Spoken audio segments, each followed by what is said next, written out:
All right, I think we're ready to start. And I have a very crude slideshow. It's not the professional, wonderful job that Phil did on his. It's just basic crude photos. Some of them are very crude. And when I went through it, there's a couple that are repeated, so just ignore it. But I guess the point of it, we wanted to bring the pieces for you to see. So, yeah, some of them are on the thing, and there's a few that aren't on here, but the pieces are here for you to see, so the slides don't have to be perfect. It's just a prompting to go through and talk about the pieces.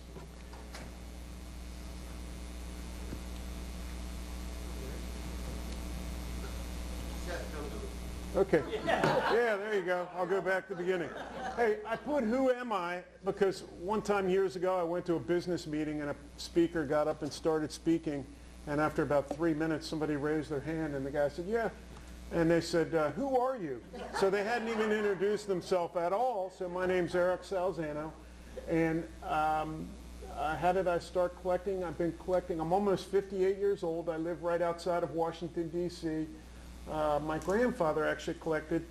He lived in Wiesbaden right after World War II. My father did too. He was U.S. serviceman, and both of them worked federal government after World War II and lived in Wiesbaden. My grandfather collected Steins, and my dad sort of collected them too, along with other things. I'm passionate about the hobby. I'm also a firearm collector. I'm a big enthusiast. I got a gun room with a very large amount of firearms, including automatic weapons and everything else. And I enjoy artwork and antiques and paintings and things like that also. So I collect a number of things, but I am passionate about drinking vessels. Started collecting. My grandfather died when I was 16 years old, and I got a few of his Steins, and my brother did too, and that kind of got me interested in it. So technically, I have over 40 years of collecting. It wasn't really till the internet came around that I was able to accumulate and get more knowledge and actually acquire more pieces. So in the beginning, it's just wandering around in a dark room. Then the internet came and it kind of turned the lights on and everybody could see a little better. Difference between a beer stein collector and a drinking vessel collector, and sometimes I ask this of people because there's certain members of our organization, they won't collect it unless it fits the exact description of a beer stein. It has a lid, it was produced, late Victorian era, and that's what they like. And I'm not criticizing it. I go into some people's houses and I'll see 500 metlocks, and I think sometimes people don't think about widening what they collect. If you like art, history, the manufacturing of it, the materials, what it meant to the people who made it, then you probably widen and can collect some other types of drinking vessels also. What I find interesting, I find probably about half the pieces I acquire at this point are actually traditional beer steins. The other half are other drinking vessels. And I kind of like going out on a limb and buying something that maybe I don't know a lot about, and I'm going to learn something new. So that's what really makes me enthusiastic about it. Oops, I'm going the wrong way. There we go. So what the talk is about. It's a 30,000-foot view of other drinking vessels. It's not intended to be, sometimes I've watched presentations where it'll say, this was the mark in 1852, and in 1853 they made the mark a little different. So there's nothing technical in here. It's a cruise from 30,000 feet to look at some of the categories of what you can collect. So categories, materials, variety, a little bit about historical use, general time periods. See if I can go the right way here. Nope. I'll sit your back. What it is not about. And I came up in the Gambrinus Stein Club, and it was a pretty tough club. And they would argue with you and yell at you from the audience, and it really had a reputation of having some strong personalities. So you didn't want to get up and give a talk because it was really you being for a fight. But so in that spirit, it's not about exact terminology. At one time in Gambrinus, if you didn't say the exact thing, that was a big problem. So it's not about exact terminology, not about values, not about specific manufacturers, not about collectability, and not about exact dates. We were just talking to somebody a minute ago and saying, you know, we tend to make things older than they are sometimes. Maybe it was made 1725 and we'll say it was made in 1690. Sometimes you can tell, but, you know, so it's not about exact dates. Start with novelty items, wedding cups and windmill cups. And probably a lot of people have a few of these in their collection, but just in those items alone, the variety and sizes and time periods and manufacturers, it's just amazing the variety that you can collect in that category. So here we have a couple, there's this one example turned sideways. And if you look at the example a little later, and it didn't really catch in the photo, but the workmanship and the detail is unbelievable. There's little windows etched in there and people coming out, looking out of the windows and everything. So the workmanship is just really high quality on it. And another two examples, I think both of them are up there. And wedding cups, and again, and I know there's some of you guys collect these, and there is every type of variety, size. There was an 18-inch wedding cup in Texas. I was the underbidder on it a couple weeks ago. So that's the biggest I've seen, and the littlest might be maybe an inch tall. So there's that and everything in between. There's silver, there's glass, there's couples. Judy has probably one of the most interesting I've ever seen, a fantastic variation of a wedding cup. So they're really just in that variety. And let me stop and say something too. I talked to an SCI member about a month ago, and he said, there's really nothing left for me in SCI. And I said, what do you mean? He said, well, I kind of feel like I know everything. And I said, well, you know everything about your thing, but there's a lot of things. I could spend the rest of my life studying these and I wouldn't know everything. So there really is a lot to learn. If you know an incredible amount, if I'm an expert on occupationals, then maybe I'll move on to the next thing and learn something new so I can, you know, always be growing and learning. Little pokal or covered cup, I guess it's how you want to call it. If you're searching for things in eBay England, always use the term covered cup. That's what'll come up. And this guy here, and where's Jan Hoffman? Is he here? He gave me a hard time at a meeting and told me that came off the top of a cane, but it's not. It's an actual drinking cup. It's a carved horn that's kind of like a stirrup cup, and it does have maker's marks, and it is fairly old. And he has glass eyes. They're pretty cool looking. And other people have made other comments about that piece that I'm not going to make to the group. Little Russian vodka cup.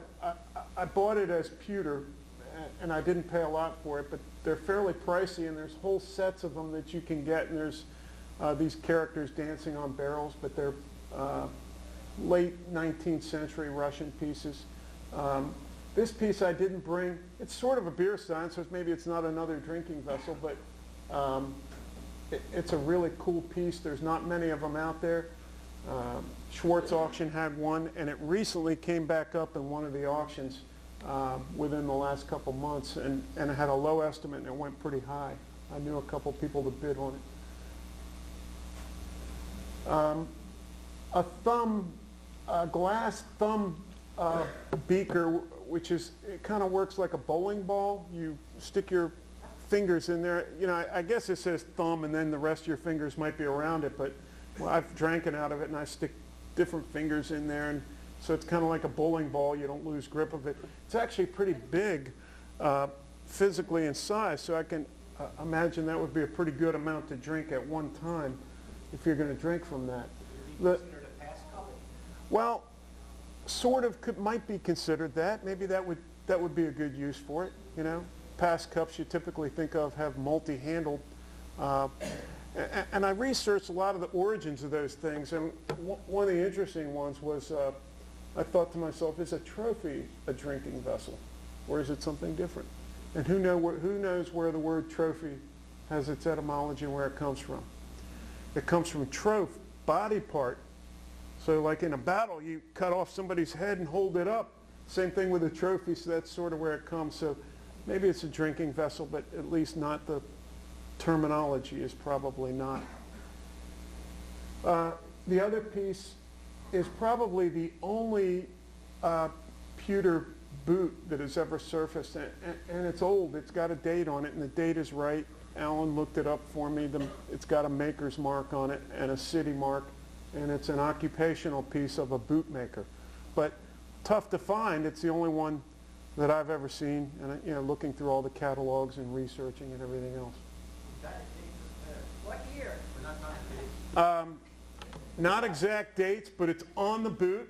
After the talk, if you want to see it, you can, if you ask, we can handle the items. If you ask and look at it, we can look at the date. But it's old.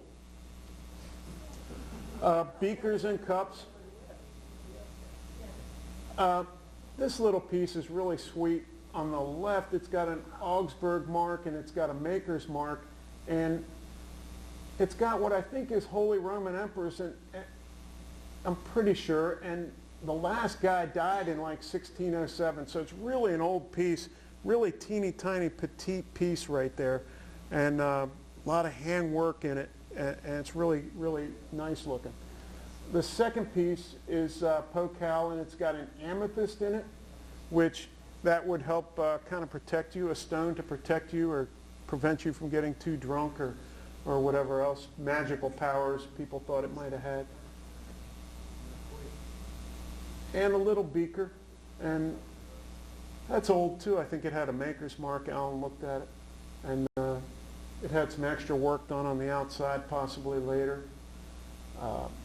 Early pieces, you can even collect early pieces that aren't beer steins. A lot of people collect early stoneware pieces, but even in that category you can spread out, and there's things that aren't beer steins. And these guys come up, they're not too hard to find. The one on the left is a Russian silver drinking cup, and I'm not saying I didn't think a lot of it, but I went to the Smithsonian and they had one there behind glass. So it's a pretty famous Russian silversmith that made them, and they come up occasionally. You can find them, but it's a warrior. The next piece is a gambling cup, and there's a pair of old dice in it, and silver, German, fairly old. I won't go into the exact date, but I think it has a date on it. Or at least if it doesn't have a date, the former owner was Steve Smith. He put a little piece of paper and everything, so it'd probably still be there. This is the Stuart coat of arms, and all the way around it, I took this to a little meeting with some friends, and Dennis actually found, I'll give him the credit of, he identified everything on there. It's the coat of arms of Ireland, Scotland, and Wales, and the Stuart coat of arms on the front. And I Googled the translations. It's Old English, so it's a little bit hard to read, but it's some sayings in Old English, and I Googled them and found the old sayings in a book published in London hundreds of years ago. So again, not exact dates. Terrible photo, but you can look at it up here. The pewter piece on the left, if you guys were to go to a Stein meeting and it were on the Stein table for $50, you probably wouldn't even pick it up. But it's actually a very special cup in the Habsburg Empire. Right before Easter, they had something called Green Thursday. And the emperor and the empress would host 12 people to come eat at this fantastic banquet. And they were issued cups, and the year is on the year on the cup, Alan, or no? The year is on the cup of when the banquet was held, and these were common folks that were picked out to go to this wonderful banquet. If I'm understanding correctly, they cleaned them up and gave them clothes and had this beautiful banquet. And they drank out of these cups with the emperor and the empress, and the empress would even wash their feet, you know, simulating the Christ and everything. And they would fill it with silver or silver and gold coins at the end, and it was like you hit the lottery. I mean, it was so there's only a certain amount of these made. They're very expensive. Alan has like 5 of them, but I have the picture used by the Empress to watch the TV. and you cannot find these, and they're very, very expensive. If they ever come up for auction in Europe, they're at a pretty high price. Hey, just a little common piece on the right, and little enameling and kind of bubble glass. I like bubble glass. It appeals to me.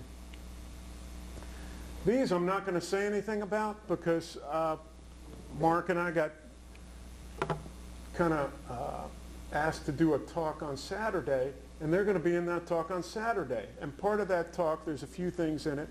There's talking about a couple of, I don't want to say mystery makers, but this, and we're going to talk about the Munich workshop pieces. And then we're going to talk about some glass and niche collecting. Not that niche, but another niche. So that's, you got to catch that on Saturday. I guess it would be called a Biedermeier piece. Somebody would probably argue with me, but on the left, nice cutting there, probably about 1850. What makes it unusual is the number of colors on it. It's got, I think, 4 or 5 colors on it. And then just a wine beaker. Most people have that in their collection in one form or another, but there's always different kind of enameling and things you can get on them. So there's a real wide range to collect in there. A case glass, and I think it's 3 layers. I think it's clear, white, and then like a ruby color glass cut. And then on the right, with the little fake coins, they're not real coins, but it's just kind of rare to have those attachments with that on there. Is not typical. It's pretty tough to find. And when you do find them, sometimes they're broken off. And it also has different colors. That's kind of neat. Stirrup cups, which the history of those, there's that piece twice. There's one that slipped in there twice. But the stirrup cups, I guess you went hunting or you'd take a drink out of that, and you might be in the saddle and get a drink right before you go out hunting. And you can find all types of variety in that. If you started collecting that now, you could spend the next 20 years and have hundreds of different varieties and even different materials. And pokals. A huge amount of enamel decorated glass. So no matter what you like to collect, I like little gnomes and things like that appeal to me. So if whatever category you want, you're going to be able to find on these pieces. You gave a talk last year about what everybody calls, but what are they called? The correct terminology? No, that was last year. Yeah, somebody got it. Anyway. Just all types of variety that you can collect. There's a nice lion. That's kind of unusual. Now, Eric, are most of those texture and enamel combinations, or total? Both. Some are either way. Cut glass. Again, a huge variety. This piece is unusual. It's very, very thick. And piece on the left, multicolored, isn't as easy to find. The piece on the right, if you get a chance, if you would like to handle it, you can come up and pick it up and hold it up to the light. The cutting is absolutely astronomical. It was a master cutter who cut it. If you look at the buildings in the windows, you can see people and paintings on the wall. It's just, it's incredible the level of cutting that was done. And again, the piece on the left, what's interesting about it is the number of cuts it has all around it. It's not great in the center. The work isn't fantastic, but all the lid and all the center and all the bottom has a whole lot of just cutting work on it is what makes it kind of neat. The piece on the right's a silver piece, and it dates to, I don't know, I think it's 1904 or something, and it's a trophy. It's got St. George on the top. And it's got a name on it. And I Googled the name and actually got a picture of because the guy was an officer in the Imperial Army. He was a cavalry officer, and he had come in first, second, or third place in a lot of these steeple or riding competitions that they would have annually in different cities, and he placed different years. I was trying to find a picture of him with that in his hand, but I found one the next year where he got like second place and had another little piece in his hand. Eric, Yeah, David Hart is the president. yeah. Well, all I wanted to say is the cut glass opal, you said something about the cuts on it. I mean, if you study it, this is how cooking, you can be here 10 lifetimes just trying to learn. Every facet cut and different cut on that piece has a name. Yeah. You know what I mean? Like the cutters, like they call it something, like the type of foot, the type of, each thing has a different name. That's why I'm saying you could pick any category of this hobby and you could spend the next 10 years learning about it. So there really is, there's a lot, there's a lot to learn. I'm a student of it and I'm always trying to learn. Here we go. So is my chicken. There you go. The pewter piece, which is a pretty early piece, it's an occupational piece. It is dated, and the date should be correct. I didn't bring that, but I have a piece similar to it right there. I didn't get to clean it. It's embarrassingly dirty. That's known as a welcome cup. Okay, all right. Very nice. Yeah. The little coins, they're not real coins, they're kind of tokens, but they are silver. Terrible photo, but wonderful piece. If you get a chance, look at the workmanship on that silver piece is really impressive to me. It's got all kinds of faces on it and everything, and the way it's put together just represents a high degree of workmanship. The piece on the right, set on lids. Anybody see David Haar had a whole series of the set on lid pieces, and you don't see that many of them, and you can imagine a lot of the lids were probably separated or broken or destroyed, so not a whole lot might have survived. The piece on the left is a 19th century reproduction of an earlier piece, and it has Hanau marks on it. And I could do a whole 2.5-hour thing about German silver marks because they're very confusing and they're really hard to follow. The British marks are pretty easy. They're the best in all of Europe. The German marks in Hanau in the 19th century, it was an open city. They allowed, you could basically mark it anything you want. You could make up your own marks. You could mark it exactly like they did 16th century marks. You could do fantasy marks. So it can be really confusing in dating pieces. All I can say is if you like it, buy it. Don't worry about that it has to be 17th century or 19th century. If you like the style, you're buying the elements of the style and what you enjoy. Some of the 19th century pieces actually command very, very high prices. So don't be afraid on that. That's pictured twice, again. Large pouring pieces, again, not beer steins, but most people have in their collection some larger pouring pieces. Here's pewter pieces, and I talked to Alan, and if I was 30 years old and had a fair amount of money, I'd be buying pewter pieces right now. It's probably the most underappreciated thing in what we collect, at least in America. Maybe it's better in Europe, I don't know, but very underappreciated, fantastic pieces, great workmanship. And in a lot of cases, you can document by the maker's mark and the city mark pretty much when the piece is made. And in talking to Alan, he dates them by the end of the pewter's work. So you're never dating it older than it really is. But you can really, sheds a lot of light. And the piece on the left there with a carrying handle and a little latch, we won't get into why do Steins have lids, but I think they have lids the same reason why you go to McDonald's and they have lids and straws. Lids anyway, same thing, so you don't spill it. Nothing to do with flies and the plague. I don't want to start a controversy, but that's my opinion. I researched it. Another pouring piece, and again, it could have held anything. Could have held wine or whatever you wanted to put into it.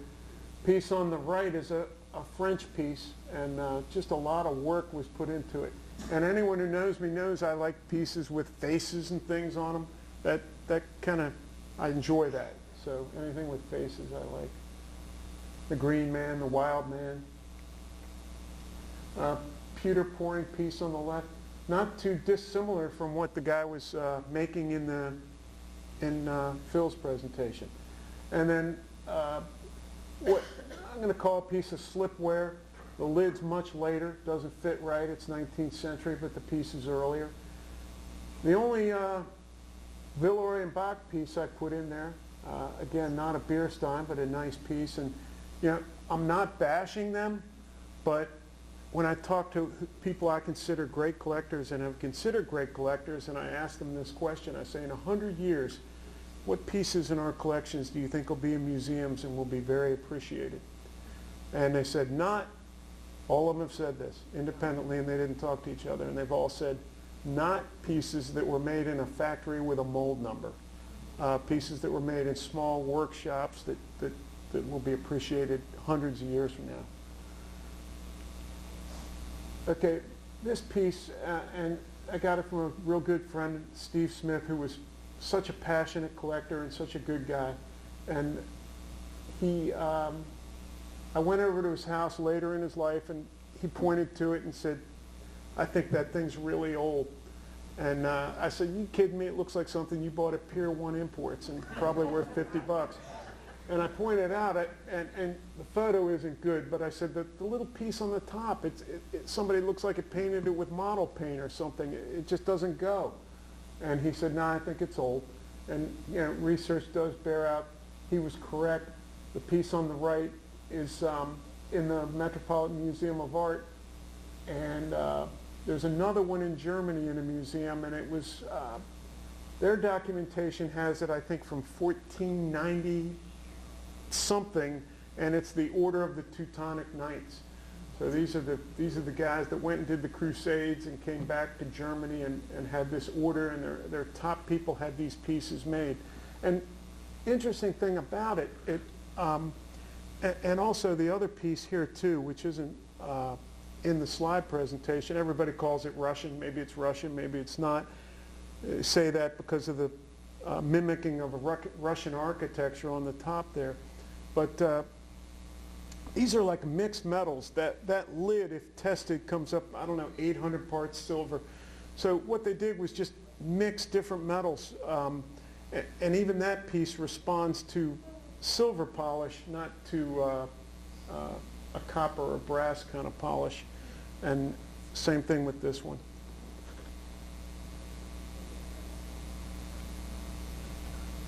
And then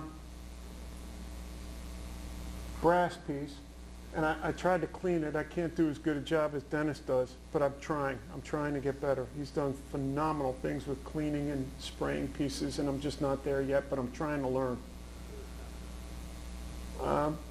Apostles piece, not a common piece. A wine jug. Oh, see, I'm calling it the wrong thing, so it's not about exact terminology.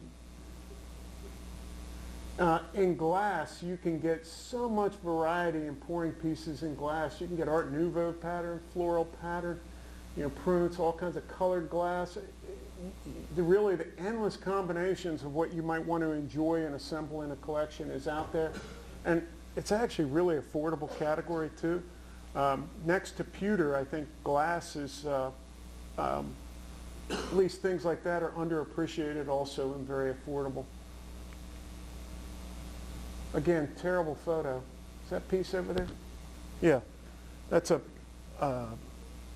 occupational piece. It's a flagon. It's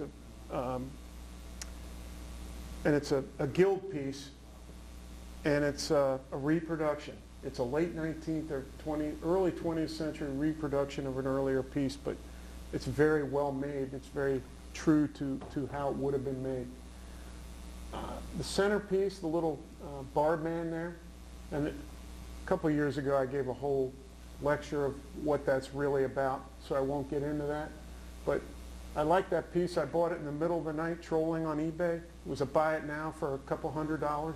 It's got silver mounts on it, and has a little damage on the beard, but it's almost identical to a piece they found on the Mary Rose, which had a lot of German stoneware that was being imported into the country when it sank in the harbor. And so that's how I date it, and that happened in 1550. The silver mounts are later. The barrel, I think it was called a schnapps barrel, but who knows, I guess you can put whatever you want in it. Another guild piece, but not a common piece to find. Not much in the way of that out there, so very scarce if you're collecting pewter. And I just put wooden tankards and some past cups and different things in there. Yeah, I guess some things could be wooden beer steins. You see wooden beer steins, but I think even in the wood category, you can kind of branch out, collect different things. I didn't bring the fox piece on the left, but it's a horn, kind of Black Forest carving with a fox and a horn. Kind of cool, but it's really big and tall, and it doesn't, you know, if it's not the right angle, it doesn't stand up right. And then a little cup, I might have already pictured that. And then the big wooden carved piece, I brought that because it's one of the favorite pieces. It's just beautiful, exquisite work for wood carving on a wooden piece. And then these little cups, which were really made, the one on the left and the one on the right, they were made in England, Norway, Germany. Every country in Europe had wooden drinking vessels at some time in its history. So there's all types of stuff, terrine, all types of stuff you can collect on wooden drinking vessels. And again, kind of perishable, more perishable than metal items, so sometimes they're hard to survive. Does everybody know what these are? Who knows? I know one person that knows, so don't say anything. Anyone know what they are? They're wassailing bowls. And that was something that came out of the Middle Ages. Basically, people going around at a certain time of year with these, put these hot brews in here and kind of go door to door, maybe some of the wealthier people, and kind of beg for money, sort of. And you stood outside the house and maybe sang and everything. And in fact, Christmas caroling comes from that. Even the tune, "We Wish You a Merry Christmas," and even a few of the surviving words in there. There's a demand for some food or something in there. It was from a pagan ritual. It was pre-Christmas. So that song was sung with wassailing bowls outside homes of the wealthy hundreds and hundreds and hundreds of years ago. So, but the one on the left there, I actually bid on. I was the underbidder on. And it had a big write-up in one of the antique magazines, and I thought I had a shot. Well, it was at the auction, and then they had a write-up and an article about it before the auction, so that probably killed my hopes of getting that, but I tried. And a lot of these have names. When they're in museums, they have names of the person who owned them or donated them or whatever. So one day I'll do a talk about those and have some of those set out, and I'll actually make some of the recipes and have them in little cups so that people can taste and experience what was in it.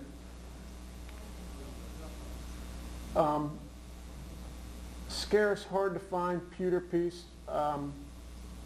There's a very similar piece in the Victoria and Albert Museum, which I've been there, but it was years ago. They probably have one of the best collections of drinking vessels anywhere in London. I want to take a trip there. If they have a real cheap airfare, I'll go for the weekend.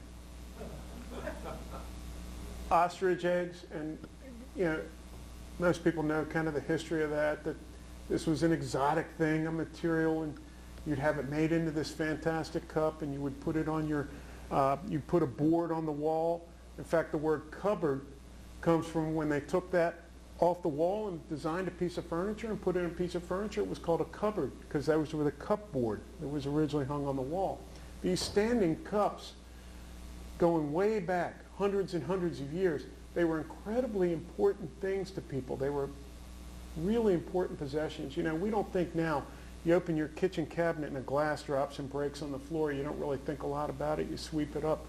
But these drinking vessels were really important to the people who owned them. And we know that because sometimes, is that? Oh, sorry. We know that because sometimes they were buried in graves hundreds of years ago. So they were very, very important. So just a couple of examples of ostrich eggs made into drinking vessels. They're perishable, but they're more sturdy than you would think. You wouldn't make it out of a chicken egg. Probably not. That would be a shot glass egg. Yeah. Pewter pieces here, and silver egg. This one's a later reproduction that's here of those. The original ones they're hard to find. They're in museums and everything else. They're hard to find. This is an English piece right there, and actually has a couple cracks on the eggs and everything. And I bought it anyway. I didn't care.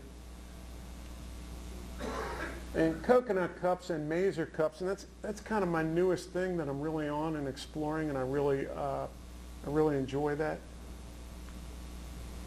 So coconut cups are, and we've all seen them, and maybe we've overlooked them, I don't know, but there's just some incredible workmanship in these and variety that you can get.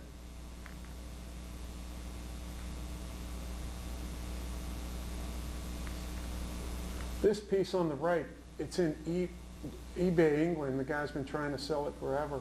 And he's researched that right here, and he came up with a family name, and it's like 1820 or something. But that's been added later. The owner, whoever had that, it was some royal, some duke or something, he had that added to show that was his possession when he put it up on the wall. The piece is actually much earlier, so he's wrong on the dating, but he has a crazy price. He wants $5,200, and I'm not paying it. So maybe I'll make him a low offer at some point. Again, here, early work. One of the ways to identify, without getting totally into it, the little hinges on the top, the design, the way it's put together, indicates earlier rather than later production. And these are really a confusing category. There was one that was in Christie's a couple years ago, and they estimated 4,000 to 6,000. It went for 200,000. They had no idea of the date. They put 19th century in a question mark, so they didn't know. So even the experts. And then there's ones that are in museums that they thought were from the 1600s, and they've now said now it's been identified as 19th century. So it's really, really hard to exactly date every single piece, and they don't come up very often. They're pretty scarce. I felt lucky to get that guy right there. And if you bid against me on him, don't tell me, because one time I gave a talk on a really nice piece I brought, and I said some jerk bid against me, and Joe Georgiana said that was me. But anyway, that piece, and I told everybody one thing I learned from the great collectors, the people who are my mentors. If you see something you want, you got to have it, you buy that thing no matter what. So I wouldn't have cared what that costs. I was going to leave the auction with that owl, that silver coconut cup owl. I didn't care, within reason.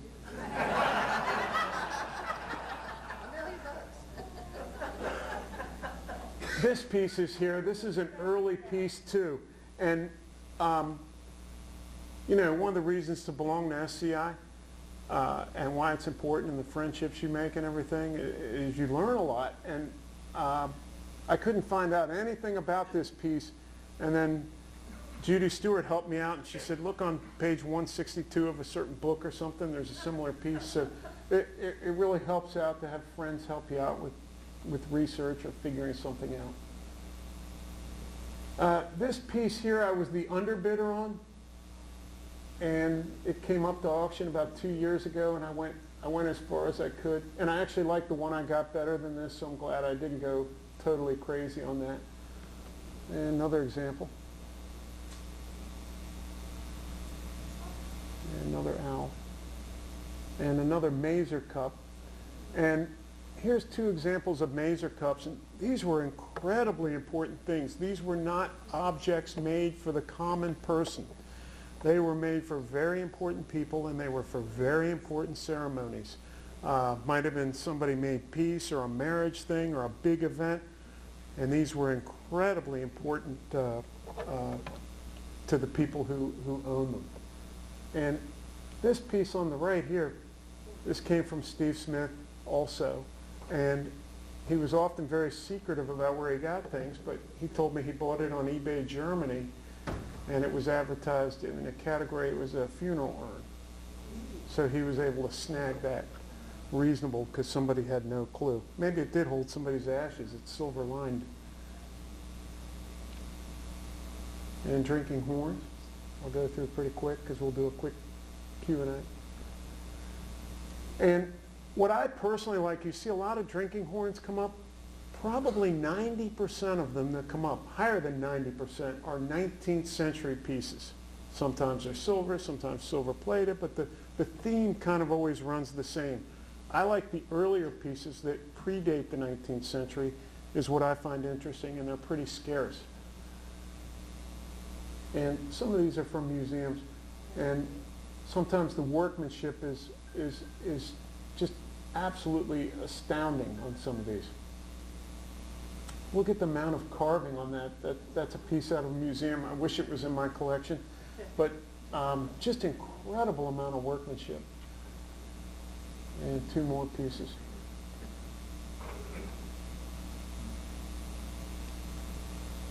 And glass, there's all types of different materials that were made into horns. And I think every culture in the world that had any kind of animal that had a horn had a drinking horn.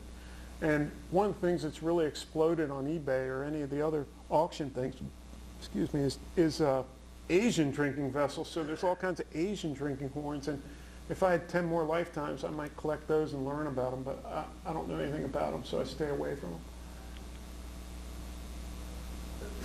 Glass drinking horn, pretty nice.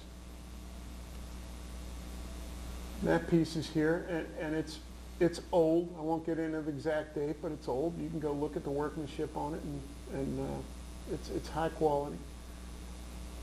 Another old piece, and it's got battle scenes on it and faces of the generals, and very nice piece.